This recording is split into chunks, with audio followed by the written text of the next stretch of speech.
Good morning everyone. My name is Charmaine Kaungka, a second-year office management student from ICC Bacoor. Today, I'm about to discuss to you about one of the topic in Learning Skills 3, which is the solving analogy problem by recognizing relationship. Before we start discussing our topic, let's first learn what analogy means.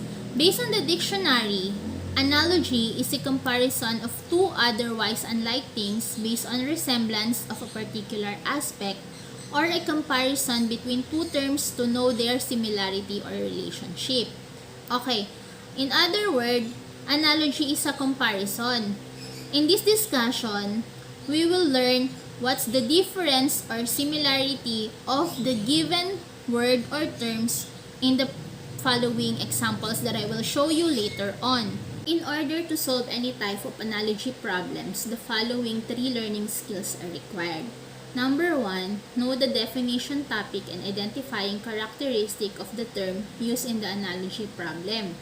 Meaning, before the relationship between terms can be determined, the meaning of the terms must be understood. A person who has developed a wide vocabulary by reading and listening will not be limited by his or her vocabulary in determining which question he or she will be able to answer. There is no way a wide vocabulary can be learning immediately. Therefore, make sure you understand the meaning of all the terms that you introduce in your class and on your job. Okay. The first step, it says, it's a big advantage for you if you have a wide vocabulary, because it will be easy for you to understand a term given or maybe a phrase given to you. So, it is easily for you to determine or analyze a relationship between an analogy problem. Number 2, recognize the relationship between the first two terms given in the analogy problem. It is possible to recognize the relationship between two terms. On the second step, you have to know the relationship. On the first step, it says you have to know the meaning of the terms given. And then, the second step, you have to know the relationship or what's their similarity, the common characteristic of the two terms.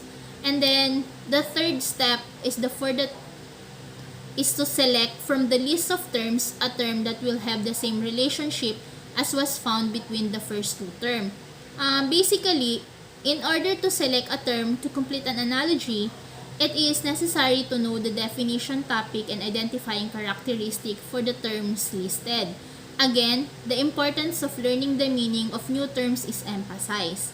Okay, on the third step, if you follow the first and second step, you will see in the example provided, if you know the relationship between the first two terms, you can answer the question on the second phrases or the second example given or the term given, because you have already the idea what's the relationship of the first two term, and then you'll just follow it on the next term.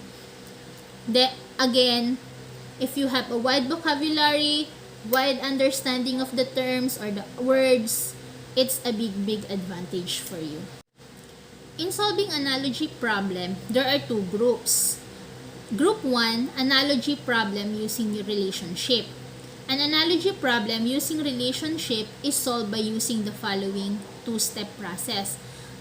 In group 1, there are two steps, which are the step 1, determine if the relationship between the first two terms is one of the following. A topic to example, a topic to effects, topic to cause, comparison, and contrast. In the example that I will show you later, there are the first two terms, which is you have to analyze what's their relationship. Like what I said, there are 5 relationships, which is the topic to example, topic to effect, topic to cause, comparison, and contrast. And then, if you already know the relationship of that first two terms, step 2, you will proceed to the step 2, which is select a term from the list given that has the same relationship to the third term as was found between the first two terms. Okay. if you already done analyzing the relationship of the first two term, then you have to proceed on the step 2, which is the third and fourth terms shown in the example I will give you later. Then, if you know the relationship of the first two term, it will be easy for you to recognize the relationship and answer what's missing in the example I'll give you later on. Here are the examples. The 5 different relationships used in analogy problems can be illustrated are as follow. Like what I said, there are 5 relationships. Here in the type 1 topic to example, you will see fruit is to watermelon as country is to blank. So, you have to analyze first the first two terms, which is the fruit is to watermelon. So, what do you think are their relationships? What are their similarity? Like that, fruit. Like it said, it is topic to example. Fruit is the topic, and then watermelon is an example of the topic. So, next, as the third term, you will see country is to blank. Then, you will choose from the 4 option below, which are the A, a flower, B, a mango, C, Korea, or D, a lion. So, based on the first two terms, what do you think is the right answer? A country is a topic and what do you think is the example of the country? Okay, it's Korea. Because Korea is an example of a country. Okay, next examples are the topic to effect. The term are rain is to flood as ice is to blank. Like the previous example, you have to analyze first the first two terms, which is the rain is to flood. Like what it said, it is an example of a topic to effect. Then, rain is the topic and flood is the effect. So, proceed to the next term. Ice is to blank. Well, ice is a topic, and then what do you think is the effect of the ice? And you have to choose in the 4 choices below. A, heat, B, temperature, C, freeze, D, water. What do you think is the effect of the ice in the choices below? Okay, it's freeze, letter C. Then, third example, which is the topic to cause. Flood is to rain as freeze is to blank. Topic is the flood, and then cause of the flood is the rain. So, freeze is to blank. What is the cause of the freeze? The cause of the freeze is, what do you think in the example? In the choices, A, ice, B, temperature, C, wind, or D, water. Okay, freeze is to ice, letter A. The cause of the freeze is of course ice. Then, proceed to the type 4, the comparison. Fourth example is the comparison. Whale is to shark as dog is to blank. Comparison meaning you're comparing two terms. Whale is compared to shark, while dog is, what do you think is compared to dog? A, fruit, B, beef, C, wolf, or D, chicken. Well, you can compare a dog to a fruit because fruit is a topic. And then beef, no.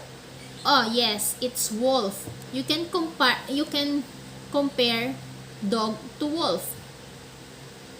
Letter C. Then, next type is the contrast, which meaning contrast is they have the different characteristic or the different meaning. Examples are move is to stop as give is to blank. Move. Move is meaning moving, and the contrast of move is stop, of course. But then, what do you think is the contrast of give? Is it A, keep, B, lose, C. Release, or D. Take? Of course, letter D. It's take. Okay, we're done discussing the group 1, which is we learned the 5 relationship discussed in group 1. Now let's proceed to the group 2, which is analogy problems using connections or association. 5 additional common types of analogy will be given that requires you to determine the connections between the first 2 terms and then make the same connection with the third term listed. The 5 types of analogies that will be given here are as follows. Like the group 1, there are also 5 types of analogies given in group 2. In this group, you also have to analyze the terms, but not the relationship, but their connections and association. Okay, in type 1, one becomes another. What example is the tadpole is frog as kitten is two. In this type, one becomes another. The example is tadpole is the frog. The baby of the frog is tadpole, right? So when it grew, tadpole become frog. So kitten is to blank. What do you think will the kitten become if it grows? Is it dog, a chicken, a cat, or a fish? Okay, it's letter C, a cat. Then let's proceed to the type 2, which is whole is to part as part is to whole. Example is the wagon is to wheel as clock is to blank. Wagon, what is the part of the wagon? Which is, you can see a wheel in the wagon. So as clock is 2, what will you find in the clock in the option below? A hand, B, a foot, C, a car, D, a run. So we know that in a clock there's a hand. So we can choose letter A as the answer. Type 3, increasing or decreasing, meaning going small or going big. And the examples are sheep is to boat as tiger is to. Sheep is the big one while the boat is the smaller version. So tiger is to blank. What do you think is the answer maybe? A fish, B, animal, C, a cat, D, horse. Of course, it's letter C, a cat, because a tiger is a big version of a cat, because like they say, tiger is from the family of the cat.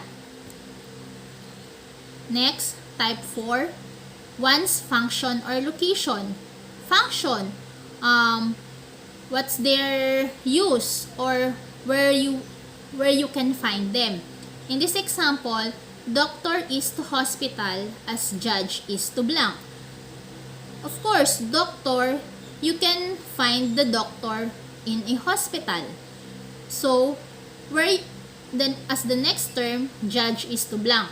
What do you think is the answer? A, education, B, court, C, books, D, preach. Okay, letter B, in court. Of course, we know that judge can be found at the court because that is the place where they work. Next, type 5, geometric shape. In example, pond is to stream as circle is to blank. There's 4 choices. A water, B, ball, C, line, or D, square. Geometric shape, as you can see, circle is a shape. So, what can be the example of circle? It's letter B, a ball. Okay? That ends my that's all the example that I can show you. How will you recognize relationship in analogy problems? I hope you learned something from me, and that ends my discussion. Thank you and God bless.